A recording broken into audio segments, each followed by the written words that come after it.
Good morning class. Today we start our new topic which is collision theory for chemical reaction. जैसा कि मैंने आप लोगों को पहले डेफिनेशन में बताया था, collision theory में क्या होता है, collision frequency हमने पढ़ी थी, उसमें क्या था कि कितनी एनर्जी के साथ दो मॉलिक्यूल इंटरेक्ट करते हैं और एक नया प्रोडक्ट फॉर्म करते हैं। तो अभी हमें पढ़ने हैं collision theory for chemical reaction। तो उसके लिए कुछ बेसिक टर्म्स है जो पता होनी चाहिए। First one is initial rate, the rate at the beginning of the reaction when concentration have not changed appreciably is called initial rate of reaction।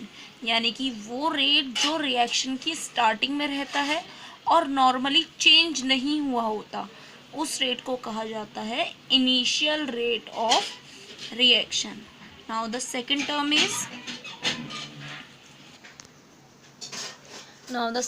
Is slow reaction।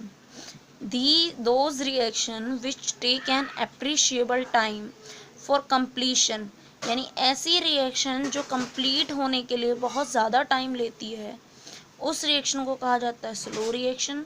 The order of reaction of only those reaction is determinable. these reaction these generally occur between molecule। Normally ऐसी reaction का order हम easily find out कर लेते हैं जो slow reaction form करती हैं, और ये मॉलिक्यूल्स के बीच में होती हैं। They are slow because time is consume in breaking old bond, क्योंकि ओल्ड बॉन्ड को ब्रेक करने में बहुत ज़्यादा टाइम जाता है, और एंड फॉर्मिंग न्यू बॉन्ड्स, और फिर वो न्यू बॉन्ड बनाने में भी टाइम लेता है। तो इसलिए जो ये वाली रिएक्शन है वो स्लो रिएक्शन होती है। इसका एक अच्छा एग्जांपल है rusting of iron.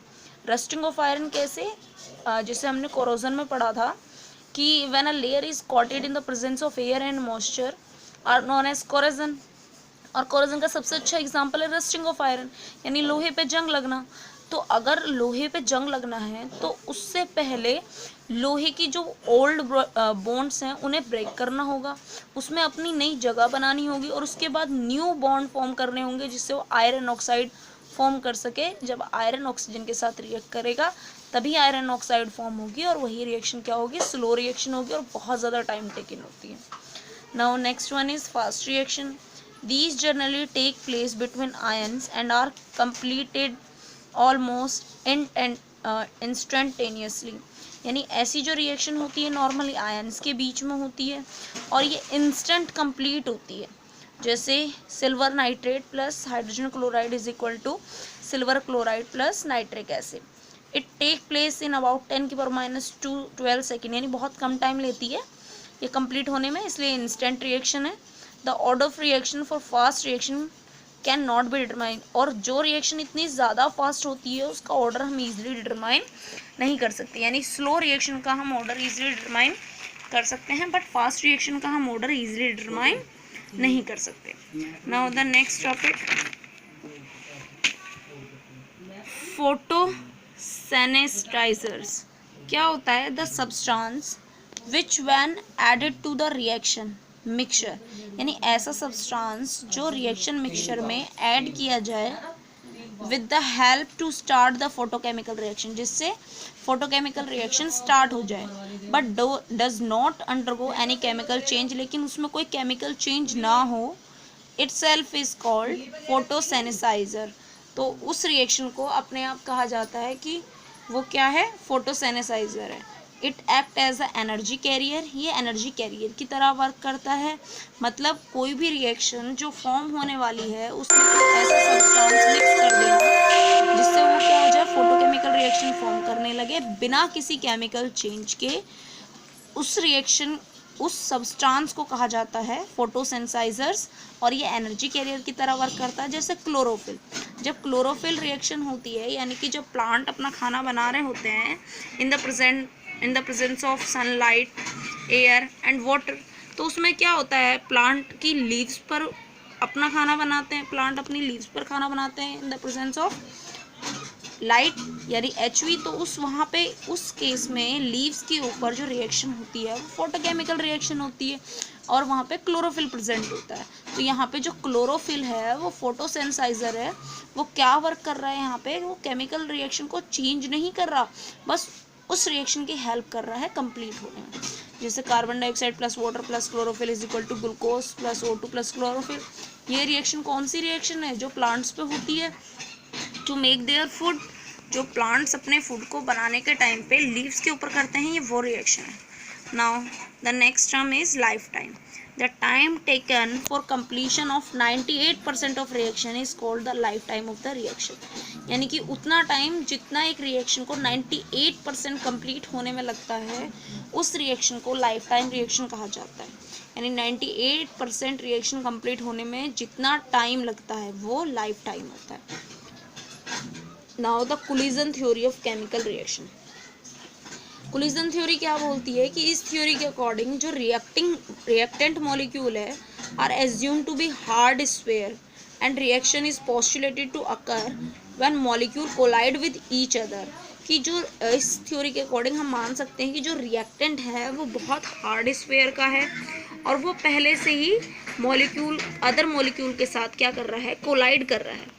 The number of collision per second per unit volume of the reaction mixture is known as collision frequency। हम पढ़ चुके हैं कि जितने collision पर सेकेंड में पर यूनिट वॉल्यूम के अंदर होते हैं, उस रिएक्शन के मिक्सचर के अंदर उन collision को collision frequency कहा जाता है। यानी एक रिएक्शन के अंदर एक सेकेंड में एक यूनिट वॉल्यूम में जितने नए प्रोडक्ट फॉर्म करते हैं, दो मॉलिक्यूल को अटैच करके कोलाइड करके, उनको कहा जाता है collision frequency. Another factor which affect the rate of chemical reaction, और जो अदर फैक्टर है जो केमिकल रेट को अफेक्ट करता है उसको कहा जाता है एक्टिवेशन एनर्जी। जैसे ये बाई मोलिकुलर एलिमेंट्री रिएक्शन दी हुई है, A plus B is equal to product, ये रिएक्टेंट है, ये प्रोडक्ट है। Rate of reaction can be express, ये हमारा फॉर्मेशन का तरीका है, हम पहले पढ़ चुके हैं। तो यहाँ पे Z जो है वो कोलिजन फ्रीक्वेंसी का काम कर रहा है for reactant A and B, और ये आरएनए सीक्वेंस है, यहाँ Z की जगह पे A यूज होता था, K is equal to A e की power minus EA upon RT। E A यहाँ activation energy, R gas constant है, T टेम्परेचर है, ZAB यहाँ पे कोलिजन फ्रीक्वेंसी है for reactant A and B। Other example भी इसने दिया हुआ है। इस एग्जाम्पल में इसने क्या बोला है कि जो मिथेनॉल बन रहा है ना, methanol for bromoethane depends upon the orientation of reactant molecule. ये सिर्फ रिएक्टेंट मॉलिक्यूल की ओरिएंटेशन पर डिपेंड करता है कि वो कितने अदर मॉलिक्यूल के साथ कोलाइड कर रहा है और फॉर्मेशन क्या बना रहा है। ठीक है। Proper orientation of reactant molecule lead to bond formation, whereas improper orientation make them simply bounce back and no product are form. अगर ओरिएंटेशन प्रॉपर है यानी कि रिएक्शन सही हो रही है तो अच्छे बॉन्ड फॉर्म होते हैं, और अगर वो रिएक्शन जो फॉर्मेशन बॉन्ड फॉर्मेशन हो रही है वो इम्प्रॉपर है यानी इम्प्रॉपर ओरिएंटेशन है, तो वो सिंपली बाउंस बैक हो जाते हैं, कोई प्रोडक्ट फॉर्म नहीं करते। यहाँ पे एक और P ले लिया है जो रिएक्शन कांस्टेंट है, प्रोबेबिलिटी फॉर स्टेरिक फैक्टर। इसमें क्या है जो मैंने अभी बताया कि हमारा क्वेश्चन तो यही है कि रिएक्टेंट है, यहाँ पे मिथाइल ब्रोमाइड है और OH है। अब इसकी अगर ओरिएंटेशन प्रॉपर हो रही है तो ये इंटरमीडिएट प्रोडक्ट देगा और Br को बाहर करके मिथेनॉल बना लेगा।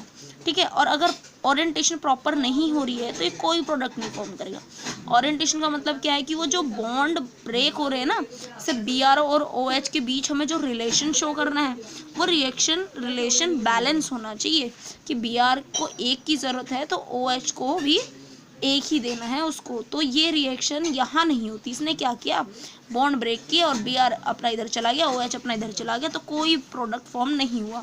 लेकिन इस केस में क्या हुआ, OH ने अटैक किया पीछे से और H रिप्लेस कर दिया और Br आगे से था, तो यहाँ पे क्या हुआ, क्रॉस नहीं किए इन्होंने और ये न्यूट्रल नहीं हुई। अगर ये सेम जगह पे अटैक करते तो क्रॉस आउट हो जाते और कोई प्रोडक्ट फॉर्म नहीं करता, लेकिन यहाँ पे ओरिएंटेशन प्रॉपर थी तो यहाँ पे हमें मिथेनॉल प्रोडक्ट फॉर्म हो गया। ठीक है।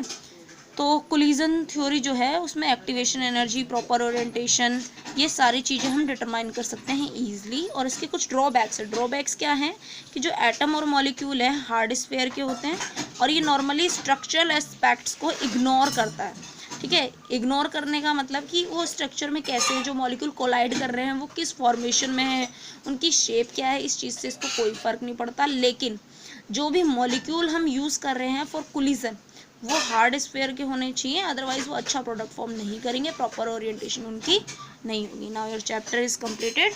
Thank you.